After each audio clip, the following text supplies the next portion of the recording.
رسول کریم صلی اللہ علیہ وسلم نے اخلاق کے سلسلہ میں جن باتوں پر خاص توجہ اور زور دیا ہے اور آپ کی اخلاقی تعلیمات میں جن کو خاص اہمیت بھی حاصل ہے، ان میں سے ایک بات یہ بھی ہے کہ آدمی کو چاہیے کہ دوسرے لوگوں کے ساتھ نرمی کا معاملہ اختیار کرے اور سختی کا معاملہ اختیار نہ کرے۔ اس سلسلہ میں نبی کریم صلی اللہ علیہ وسلم نے فرمایا، اللہ تعالیٰ خود نرم مزاج ہے، نرمی اور مہربانی کرنا اس کی ذاتی صفت ہے، اور نرمی اور مہربانی کرنا اس کو محبوب بھی ہے، یعنی اس کو یہ بات پسند ہے کہ اس کے بندے بھی آپس میں نرمی اور مہربانی کا برتاؤ کریں، اور نرمی پر وہ اتنا دیتا ہے جتنا کہ سختی پر نہیں دیتا،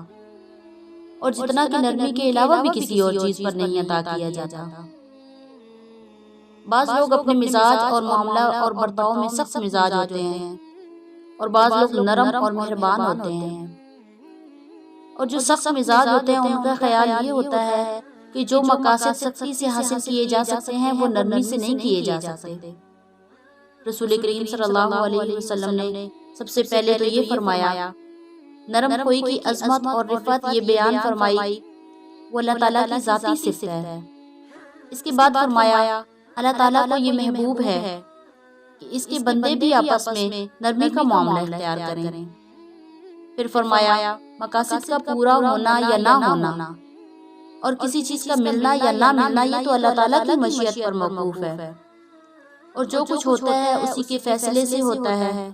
اور اس کا قانون یہ ہے کہ وہ نرمی پر اس قدر دیتا ہے جس قدر وہ سختی پر نہیں دیتا، بلکہ نرمی کے علاوہ کسی اور چیز پر بھی اتنا نہیں نوازا جاتا جتنا کہ نرمی کرنے والے پر نوازا جاتا ہے۔ اسی لیے اپنے منافع اور مصالحہ کے نقطہ نظر سے اپنے تعلقات اور معاملات میں بھی آدمی نرمی اور مہربانی کا رویہ اختیار کرے۔ دوسرے لفظوں میں اس کو یوں سمجھ لیجئے، جو شخص یہ چاہتا ہے کہ اللہ تعالیٰ اس پر مہربان ہو اور اس کے کام پورے کرے، تو اس کو چاہیے کہ وہ دوسروں کے حق میں مہربان ہو جائے اور بجائے سختی کے نرمی کو اپنا اصول اور اپنا طریقہ بنا لے۔ رسول کریم صلی اللہ علیہ وسلم نے فرمایا، جو آدمی نرمی کی صفت سے محروم رہ گیا وہ سارے خیر سے محروم رہ گیا۔ اور اسی طرح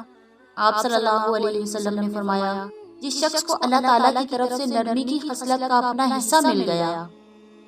اس کو دنیا اور آخرت کی خیر میں سے حصہ مل گیا، اور جس کو نرمی نصیب نہیں ہوئی وہ دنیا اور آخرت کی خیر کے حصے سے محروم رہ گیا۔ اللہ پاک عمل کی توفیق دے، واللہ اعلم۔